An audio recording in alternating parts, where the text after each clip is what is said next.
Good morning and welcome to the October 10th County Commission meeting. If you'd stand for the pledge.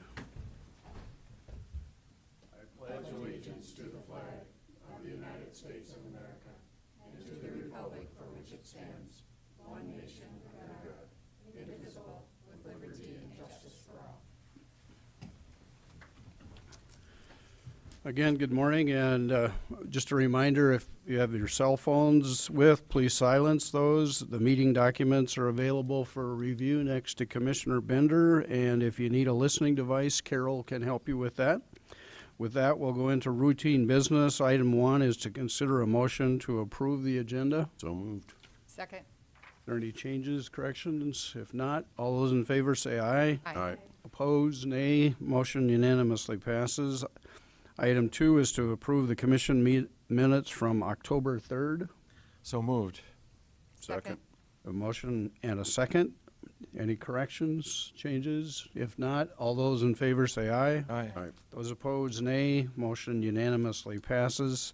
Item 3, bills to be paid of $3,649,483.94. Pay the bills. Second. Is there any comments? I would just Commissioner. again, Mr. Chairman, remark that the $3 million is basically passed through from our county treasurer to the state. Thank you, Jeff. Any other comments? We have a motion and a second to approve those bills. All those in favor say aye. Aye. Those opposed, nay. Motion unanimously passes. Item 4 is a report of the County Highway Construction Project report. That is for October 2017, and that's on file for review. Item 5 is personnel actions.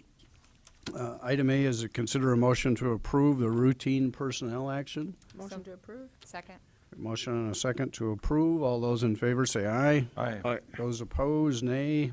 Motion unanimously passes. Item B is a special commission action to consider a request to approve the early hire for the new deputy sheriff position included in the 2018 payroll budget. Good morning, Carrie. Good morning, Carrie Deaver from Human Resources. This is a request similar to others that you hear at this time of the year. This position has been approved as part of the 2018 payroll budget. We would like approval to hire early. A few reasons for that. We currently have an application pool where we could hopefully get a candidate. Second, the law enforcement certification class starts later this year, and if we can hire now, we'd be able to get that person in. And third, we've got the salary savings to cover the cost. Joe is here if you have any additional questions, but our request is to be able to hire early if possible. Thank you, Carrie. Any questions for Carrie this morning? Is there a motion? I'll make a motion to approve. Second. We have a motion and a second to approve the request. All those in favor say aye. Aye. Those opposed, nay. Motion unanimously passes. There's no applications for abatement. Item 7, notice and request.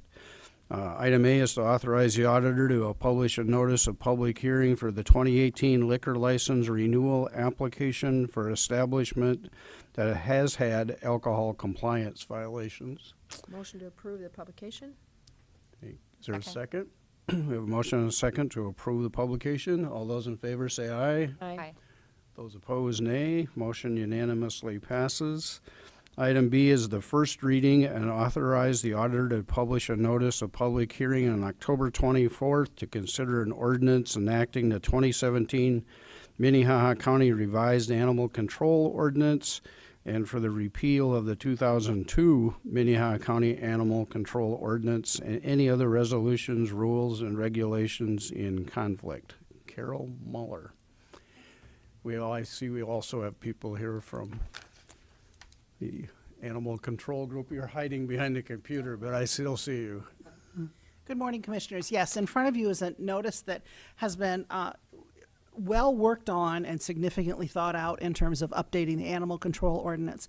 I would let the Humane Society speak, and Attorney Gillespie was the one also who's put a lot of time and effort into the updates. So do either of you want to make any comments? We'll let the experts talk from the Humane Society. You'll need to introduce yourself too, please. Good morning. I'm Corey Beatty, the Executive Director of the Sioux Falls Area Humane Society. And I have with me Officer Andy A. Strike, who works in the field with us as a humane officer. This kind of started as and I don't know if everybody remembers, but we had kind of a situation, it's been about a year now, where an animal was missing. And it went very viral on social media and the public and on the news, where an animal was lost in the county, brought into the Humane Society, actually stayed the time it was supposed to stay, and then we ended up adopting the animal out to a new family. What we were trying to get done here is that the 2002 ordinances are kind of out of date at this point. Basically a definition of what is a stray and what is a seized animal.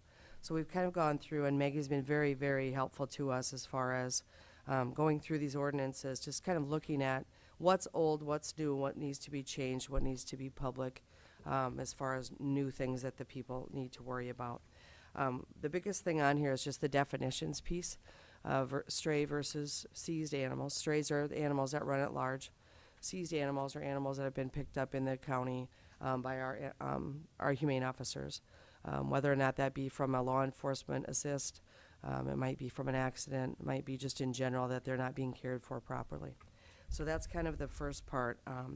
We also are looking at, unfortunately, we have a lot of new kind of animals that are coming into our midst. Small alligators that people are considering as pets, some venomous snakes, poisonous tarantulas, and other arachnoids. People love to have these funky spiders and things for pets, and they're really not pets, but they can hurt people. They can be poisonous to children and others. So that is a piece that we really think is really important. There are also some oddity shops that are opening up that do various different animals. They have on display for people to buy. We have, unfortunately, they've used cats that have been, that are already deceased, where they're actually selling those cats that have been, in canning jars.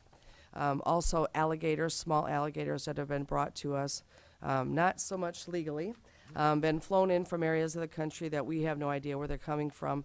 Obviously, little alligators become big alligators, so that is a portion of this particular thing that exotic animals need to be looked at. The last thing I think that is very important is the rabies control. We have a lot of laws already and nice ordinances that cover us for this, but one of the things that is happening in the city is that they have now passed an ordinance where people cannot feed stray cats. We worry about that in the fact that people can get rabies from these animals if they are bitten. We don't always know which animal bit because there's so many of them out there, and we're trying to basically control that pet population. We are in the midst of a very, very aggressive strategic plan at the Humane Society where at some point we're going to be fixing everything. Spay and neutering, which costs a lot of money. So we're trying to get these cats that are out there in Minnehaha County picked up, trapped. If we can find new homes for them, that's great, but they're causing quite a nuisance. So the stray and running at large is really, really important in that fact. The other thing that the city has done is they passed a vicious animal ordinance. And I don't know if the county wants to address that at some point, but we would like to bring it up anyway. We use the Dunbar bite scale. We helped out the city with their ordinances not very long ago. Where we go by this scale, it's where people, there's a severity of bites is basically what it is. It helps us and others, veterinarians, medical personnel, that where people get bit by an animal that go to the ER or wherever it might be, where we can find out if this animal is truly vicious or if it's something that happened where maybe a child pinched its nose or whatever. So we're just trying to make it safer, I guess, for people. It's based on the wound pathology, which is, it can really tell you a lot about the bite, the severity of the bite and how aggressive that animal was going at that person. And it kind of defines it very well for if you were to end up in court about it, So you have this document to kind of help define the aggressiveness of the bite and the danger of the bite. And basically, as far as the ordinance is concerned, what we tried to write in here is just general, simple safety updates, basically, for our community. We're not getting any smaller. The animal populations are not getting any smaller. We want to make sure that we're doing what we can to return pets to their families if that's the case. And it's been to the point of where we've had people who have not even checked on their animals for 7 days to a week. You know, we run them through the system. All of a sudden, they get up for adoption. A new family comes. They love the animal. They want to take it home. So we have to adopt it out because we can't keep them forever. But with a family or someone who doesn't come in and check if their animals are around, you know, quite frankly, it's hard to give them back to people who really don't care in the first place. So we want to make sure that we're giving a good notice to people. It's usually 3 days without any identification before we turn them over to the adoption floor, get all their shots updated, microchipped, all of those types of things that we do on our own dime, so that we can get them out to the public. And 5 days if they have identification. So if they have a collar, if they're chipped, if they're whatever, we can have time to get a hold of those pet parents and make sure that their animals get back to them. So I think those are the big points that I think that we've addressed here. As far as enforcement, we've always had the authority for our officers to go out and pick these animals up. We also have just a simple language change, basically, that just states that we still have that authority to do so and assist law enforcement where necessary. We've had a lot of, you know, deputies that call and they want us to go out. They're on another call, something more important. So our officers have gone out and helped them in various cases. So we just still need that same authority. I think that's about really kind of the gist of it. You know, it's not anything that's new or, you know, flashy or anything. This is really just from a 2002 to 2017, there's just a lot of changes in our animal world. So. Thank you. Any questions? Dean? Just curious, you know, the unfortunate circumstances with that one animal being adopted out. If don't have a pet anymore, but had a dog for a number of years, so just people know that I do like dogs. We like that you like dogs. You know, if an animal gets away and I report it to you, or I go out there and look, you know, no, my dog's not here. I mean, can I put my name on a list to be notified if an animal that appears like that? Or is that Oh, too- yes. Okay. Yes. And do you take a website where you have animals that are brought in that have photos of them that I could look at on a daily basis? We also have a lost report now. We've really updated our social media. It's pretty large now. We have quite a few viewers on that, and we have a place where people can actually file a lost report there. They can call the Humane Society. They can also call the city emergency animal control number. Even though we're separate people, we work together, obviously. They also can, a lot of people use social media, and they'll put pictures out, and we see those. We're very, you know, as far as going out every day, you know, we always hear people that, you know, an animal looks like this. We do everything that we can to return those animals. In that particular unfortunate situation, the parents were out of town. The son was supposed to be watching the dog, but he ended up 11 miles from his house. So really shouldn't have been running at large in the first place. And I remember when you went and picked him up, he was, someone, a concerned citizen called and said, you know, this animal is running around. Super nice dog, super nice. But we didn't hear from them at all.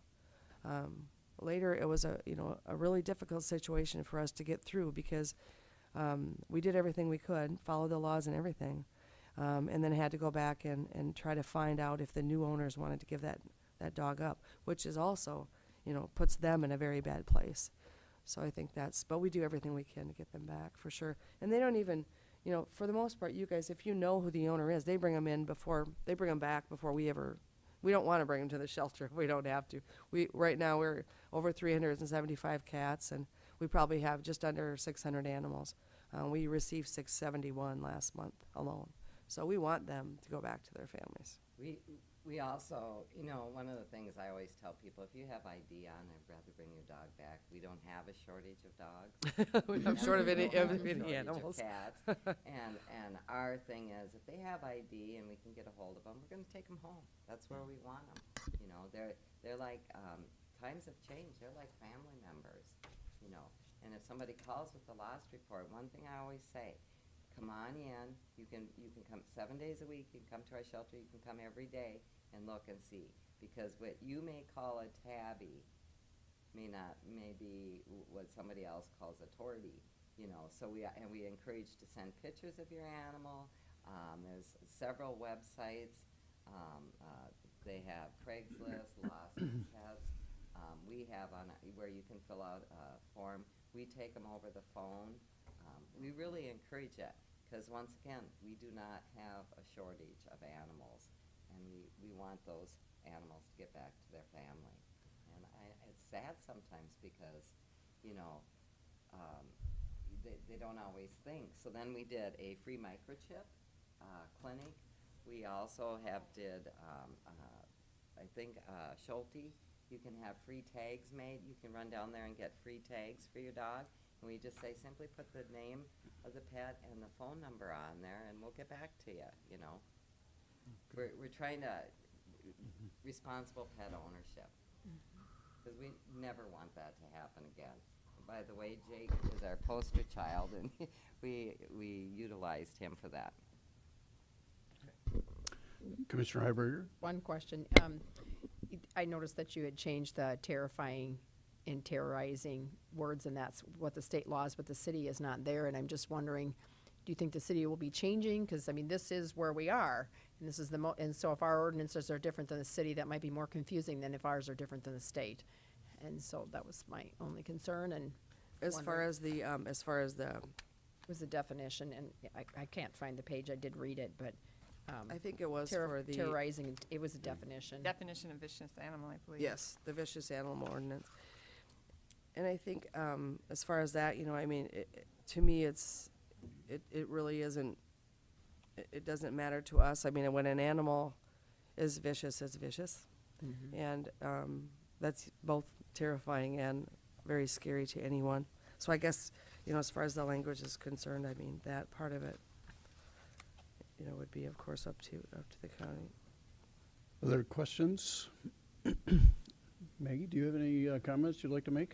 You know, the only thing that I would say is, thanks to the outline that's been provided, but as to that terrorizing definition and terrifying, initially, this process is prior to the city ordinances being changed, is when the review of trying to bring this into line with state law occurred, to strike the terrorizing and just leave it as terrifying.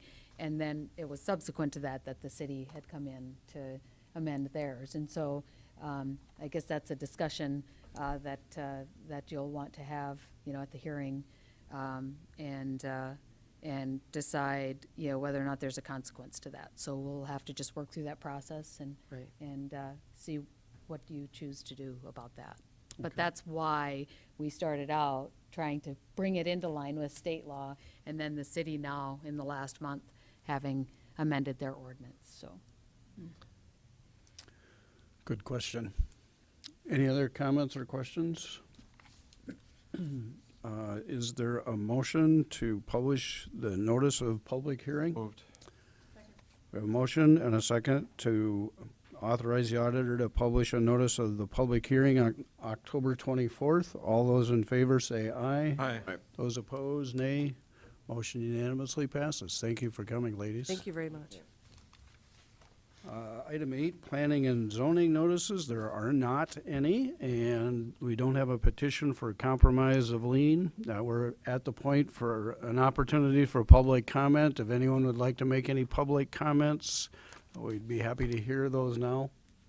Commissioner Heiberger. I have one from Bob Colby. He was unable to be here this morning, and he asked me if I would just pass this on. And that is a Mr. Kurt Eggers from Renner, passed away this last week, I believe it was. I couldn't find his obituary in the paper, but he was a 93-year-old World War II vet. And his wife worked for the county for a number of years and has also passed away, but he was a very active member in our community. He sat on the water board, and he was on the conservation district for many years. And just Bob's point was that he gave selflessly of his life to work of the citizens without pay, and was always willing to step forward and do the right thing. And Bob would have been here to remember him but he's out of town, so just wanted to pass that on. I did not personally know him, but I have heard his name before, so. Thank you. I'd add to that, that the Eggers family in Mapleton Township is, their name has always been on the election board of supervisors. So they have one more thing they've added to, so. Mr. Litz, do you have something else that you'd like to add? Not On to public comment? that. No, I'm sorry. No, I do not. Oh, okay. We'll go to item number 10, and that's to consider a motion to declare the auto marks as surplus for the purpose of trade-in on the express vote machines in accordance with the agreement among the Auditor's Office, the Secretary of State, and the ES&S, an election vendor. Mr. Litz. Good morning, Commission. Bob Litz from the Auditor's Office, and recently we received Commission authorization to move forward with the purchase of the new express vote election machines to replace the aging inventory of automarks that are required for federal elections. We have an inventory of 74 automark machines on our capital asset list, and I am asking to have those machines declared as surplus for the purpose of trade-in to ES&S. In doing so, we will receive a $200 per unit trade-in on the purchase of the express vote machines. Incidentally, we have taken possession of the express vote machines, and the automarks need to be vacated from that space in order to have an area in which to set up the new machines early in November, excuse me. Now, today we're requesting action to declare the automarks as surplus for the purpose of trade-in for the express vote machines in accordance with the agreement among the Auditor's Office, Secretary of State, and ES&S, our election vendor. Does anyone have any questions for Mr. Litz? If not, is there a motion? So moved. Second. A motion and a second to declare the auto marks as surplus. All those in favor say aye. Aye. Those opposed, nay. Motion unanimously passes. Item 11 is to consider a motion to accept the highest bid and approve resolution for the 2017 sale of tax deed properties RDID 76376 and RDID 63906. Good morning, Bob Litz from the Auditor's Office again. The annual tax deed sale was held on Saturday, September 30th. There were 4 properties advertised to be sold at the auction. The following 4 properties were auctioned, and the high bids received are as follows. Tax deed number 2600 RDID 76376 went for $400. Tax deed number 2602 RDID 63906 went for $6,400. Those properties, those 2 were paid in full the day of the sale. The other 2 tax deed properties, number 2574 RDID 11897, sold for $13,181. Tax deed number 2601 RDID 52766 sold for $97,000. Those last 2 put down the required 10%, and the balance will be due in 30 days, within 30 days.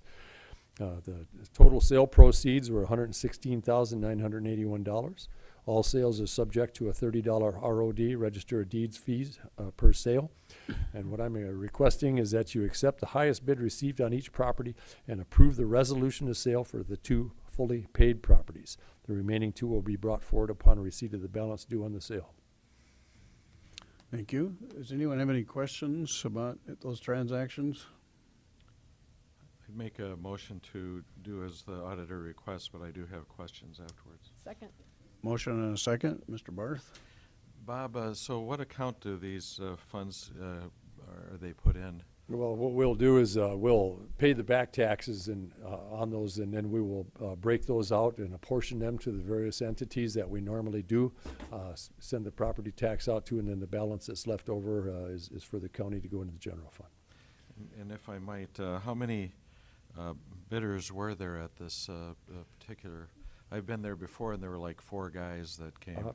This time here, I'm thinking we had 18, 19 people there. Is that accurate, Olivia? Yes, Olivia did her first sale there this time, so. Thank you. Any other questions? If not, we have a motion to accept the, excuse me, the highest bid and approve the resolution of the tax deed properties. All those in favor say aye. Aye. Those opposed, nay. Motion unanimously passes. Thank you. Thank you, Commissioner. Item 12 is to consider a motion to deposit the proceeds from the sale of the surplus of a 1998 Dodge Ram 3500 pickup sold to the city of Humboldt for $1,500 to the highway fund or to the general fund. Make a motion to put $1,500 in the highway fund. Second? Motion and a second. Any questions? I'm I not- will oppose that motion. It's my pet peeve, so I'm not going to say a word. The dumbest fundraising event we have. Any other comments? We have a motion to approve to sell this, put the monies into the highway fund for the sale of that pickup and the proceeds. All those in favor say aye. Aye. Those opposed? Aye. Motion passes 4-1. Item 13 are liaison reports. Does anyone have any liaison reports? Commissioner Heiberger. I have liaison reports for 3 weeks. So I wrote notes, so you just have to indulge me for a few minutes. I'm going to read through my notes. September 18th and 19th was a convention. I know that other commissioners have reported out on it, so I'll just be brief on that. I thought it was a very well-run convention.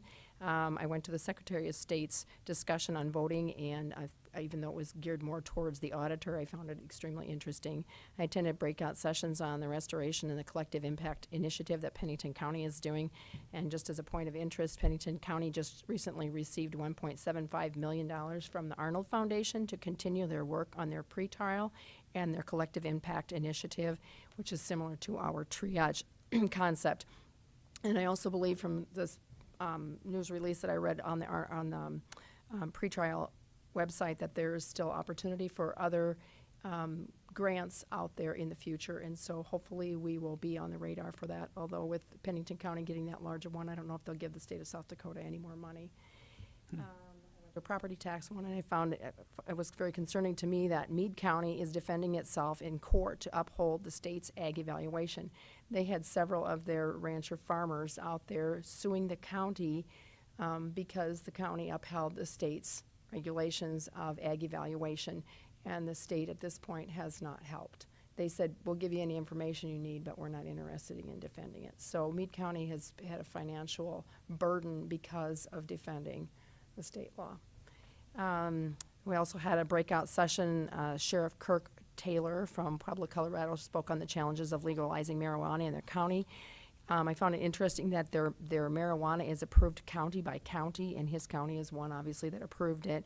He discussed the plant counts and the sale of product, and he said by the number of plants, and he would lay out how many cigarettes you could make from your 4 to 6 plants that you were legally able to own, and there's no way that one person could smoke that many cigarettes in their whole entire life, let alone in a year, and that is cause law enforcement issues, because obviously they're selling it. He also talked about marijuana, THC, being stored in fat, and they're now finding that babies have that in their brains at birth. And it's a huge issue. And, you know, it's like, I wish we could make our public more aware of the problems with it. And he even said his mother-in-law or his grandmother, someone had used it as medical marijuana, and it was very effective for her end of life, but he said it's gotten way out of control. Our NACO first vice president, Greg Cox, was there. I was able to talk to him personally just a little bit about the initiative that he wants to push forward in a couple of years, which would be 211 nationally. He's from California, and the state of California has almost completely covered with 211 services. We also had Gordon Cruikshanks, who is the Western Region representative, and Linda Langstrom spoke on the benefits of NACO. Gordon does a monthly phone calls. I believe it's on the first Thursday of the month. They talk about all Western Region issues. You are welcome to get on that. I try to get on when I'm available at that time and listen to them. They're very interesting just because you hear what's going on in our region. They talk a lot about PILT, which doesn't maybe affect Minnehaha County, but there are a lot of interesting issues. And then there was a legislative conference, which I'm assuming Jeff or Dean probably talked about, so I won't talk about that. On September 20th, I went to a Fair Board meeting. We've been working on updating our bylaws and working on and I'm not, but they are working on a management agreement to bring to Minnehaha County. And I did inform them that our 2018 budget is already finalized and that funding changes would have to be in 2019. And then we discussed plans for next year's fair and entertainment, gate fees, et cetera. but no decisions at this point. And as Mark already reported out, we began work on the grandstand, and hopefully, they were hoping to have it painted, but it sounds like maybe that won't happen. And the September 25th through the 27th, I was at the JDAI and the Juvenile Conference held here in Sioux Falls. This was the first JDAI state conference. As you know, I am the co-chair of the state JDAI expansion project in the state of South Dakota, so it was important that I was there. We had 80+ in attendance for our JDAI conference. It was an educational opportunity for other counties that are coming on board with JDAI. Those are Cottington, Brown, and Davison County, and was also a continuing education for Minnehaha and Pennington County to take what we're doing to the next level, to discuss problems and make plans for our next year's work plan. I think it was extremely successful. The counties that are working towards coming to JDAI were able to put together plans, and then we reported out of them, and just to hear some of the stuff that they have for alternatives in their community after sitting and visiting, it was pretty exciting to hear, and they sounded like they were very excited to be moving forward. The State Juvenile Summit followed that. There was an overview of services that are available through LSS and DSS, such as functional family therapy, moral recognition, which you always think it's a misspell, and I even looked it up in the dictionary. It's not in there, but that's what it is, recognition. And aggressive replacement training. We had another seminar breakout on understanding the science of the adolescent's brain and the development. The correlation between the size of a person isn't necessarily what their brain development is, and the brain not being fully developed. The kids obviously don't consider the consequences. It was very interesting. I'm sad I didn't take notes while I was listening. It was just one of those you really want to listen to and just soak it all up. We had a breakout on racial and ethnic disparity, which someone from Minnehaha County spoke at. We listened to, excuse me, school climate and justice reform. Excuse me. They flew in Georgia Juvenile Court Judge Teskey, and he just talked about the successes that they have had in the largest county in Georgia in keeping kids in school and increasing the graduation rates. He has a huge paper out there written, which I got a copy of. He was here in Minnehaha County about a month and a half ago, meeting with school districts and with our staff to try to come up with a memorandum of understanding on how to deal with kids who are in the school district and what things we charge out in the court and what things we don't, in order to try to keep kids in school and do what's right for them in school and try to increase our own graduation rates. He was extremely interesting. On October 3rd, I was in Pierre for the mental health oversight bill on House Bill 1183. And at that, South Dakota Association of County Commissioners Bob Wilcox talked about the competency filings for reimbursements. Only 3 have been filed so far. I know Minnehaha County is working on them. There was discussion around if all 3 evaluations take place at one time, can we pull the competency part of the evaluation out of that and have that looked at separately? And that's still kind of up in the air. There'll be more work done on that, because a lot of times when they're ordered by the judge or asked for by public defenders, they lump all 3 different types of evaluations together. And I'm afraid right now, the way it's written, it specifically says competency, and so you have to make sure that the order is written properly in order for the county to get reimbursed. It's also, they talked about the importance of the bar and the judges when they're ordering competency evaluations, that they say competency and not written evaluations on orders. There was a discussion on crisis response teams and the training, and some good points were brought up as far as we've already got trainers in some places in different counties, and how can we use them to help decrease the costs of them. DCI traveling around the state and completing the training for us, and so I think there'll be continued conversation on that. The jail screening group is looking at a screening tool that's already used in Cottington County, and the screening, the mental illness screening then would be done, hopefully completed in the first 72 hours of booking. I sit on the services group, and we had our first baseline call, which was on September 21st, and so we really didn't have anything to report at this time. It was basically setting the groundwork of what we wanted to do. Competency subgroup, let's see, that is what I just talked about. No, the competency subgroup also has had a baseline call, and they will be looking at how to shorten the jail stays, expedite the process, and monitor the competency funds and the time frame, and how they can be conducted or improved upon. And one more. I had a NACO phone call last week, and one of the points that they talked about was the opioid epidemic, stating that the president plans to declare an emergency declaration on opioids, but first they need to work through some of the logistics, which one would be figuring out the funding, how they're going to pay for this, and what they're actually going to do with the funding. Suggestions that have been brought forward thus far, and their planning is the prescription length of opioid prescriptions, and would there be a limitation on that? Instead of like 90 days of this opioid, you'd only get a week's worth, and then it'd have to be reevaluated.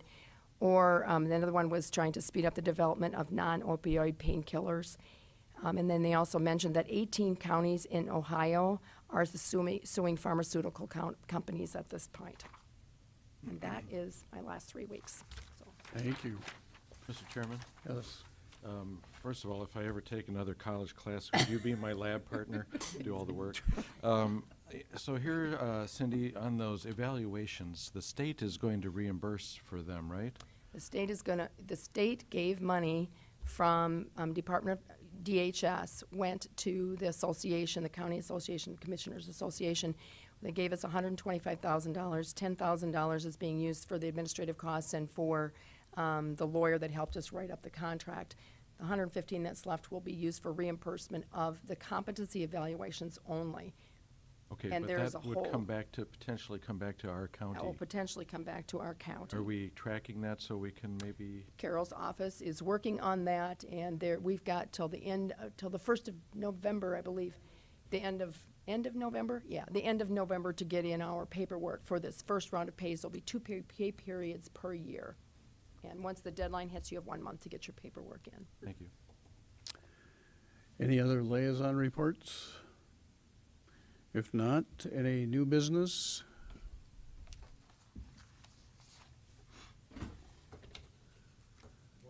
Bob Litz from the auditor's office, and I'm not sure if this is old business or new business. Gene and I had a little sidebar about it, and so we're going to go under new business here. What I'm doing here today is just presenting some information. We're not asking for any action here today. We will be in the future. And I apologize for bringing it up so quick. I've provided all of you with a letter. I've given Mr. Lee a copy of that as well. And one of them will be provided to Mark Walker at the Argus Leader as soon as I'm done here today. But we'll have plenty of time to look these things over and think about them. If you've got any questions today or later on, we certainly would be happy to answer them. On November 22nd, 2016, the Minnehaha County Commission adopted Resolution MC 16-66 relating to the issuance of certificates of participation for Minnehaha County's jail expansion project. The resolution authorized the execution and delivery of a lease purchase agreement and related documents in an amount not to exceed $46 million. We will ask that the Commission on its October 24th, 2017 meeting approve a December 5th sale date and authorize the publication of notice of sale in the county's legal newspapers. It is the Auditor's Office opinion that the 2017 A bond should be sold and closed in 2017. A December 5th, 2017 date is recommended for the sale of the bonds, and this will allow an even schedule of payments to take place with very little interest accumulated in 2017. There will be no huge balloon payment in 2018, and we've levied sufficient dollars to pay for any interest costs. If the sale is after 2017, it would require Minnehaha County to issue a new resolution according to our bond counsel. The county has already selected firms typical for a bond sale such as this. Each entity will have their own area of responsibility and expertise, and they are as follows. For our financial advisor, Doherty Company, as represented by Tom Grimman and Ray Woodson. And Tom Grimman is here today if we have any questions or if you want comments from him. Our bond counsel, Lindquist and Venom, as represented by Betsy Abbey. Our trustee will be U.S. Bank National Association. Our ratings agency, Moody's Service. All four of these above parties mentioned have been consistent with their business association with the county in the past. Currently, we have a 1AA bond rating, which is probably about as good as it's going to get unless you come up with an 18% budget reserve, which I don't see in the future. And then what that rating is going to be after we add this debt, the new $46 million onto our new one, we don't know. at this point here, but we think we're in pretty good, about as good a position to get a good bond rating for this one as is possible. The underwriters are the fifth wheel of the business associates, and that's where the real money is. But that'll be determined by bid at the sale, and it's possible with the sale of this size that there will be more than one underwriter with a syndicate of other underwriters for the bonds. The underwriters will then be determined by the lowest true interest cost bid. Like I say, Minnehaha County, we've had extensive dealings with all these folks except the underwriters, and we could wind up with one that we've had there before.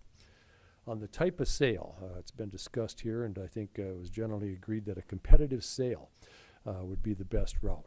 Although about 78% of bond sales today are negotiated sales, the method of competitive sale gives the public a sense of transparency, even though the sale will be subject to market conditions on the day of the sale. A negotiated sale could result in better rates, but there's no way of knowing that possibility beforehand. After our October 24th, and we do the publishing, and then the sale date is approved, the chairman and the auditor will sign the bid award for the bond sale on December 5th, 2017. I'm here to answer any questions, as is Mr. Grimman. Does anyone have any questions for Bob? Or Mr. Grimman, do you have any comments you'd like to make?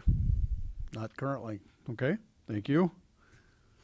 With that, is there any other new business, and you'll be bringing this back We in will a on couple the- weeks? On the 24th, and like I said, we'll be looking for approval of the publication dates, and that's why this is before you today, is because we became aware of the publication dates with Thanksgiving working in there and everything. We wanted to make sure we had plenty of time to do that. But the publication dates and then to authorize the sale as going forward on December 5th. That's Okay. what we'll be asking for on the 24th. Thank you. Any other new business? Any old business? If not, I'd like a motion to go into executive session for personnel and litigation. So moved. Second. We have a motion and a second to go into exec for personnel and litigation. All those in favor say aye. Aye. Those opposed, nay. Motion unanimously passes. We'll need about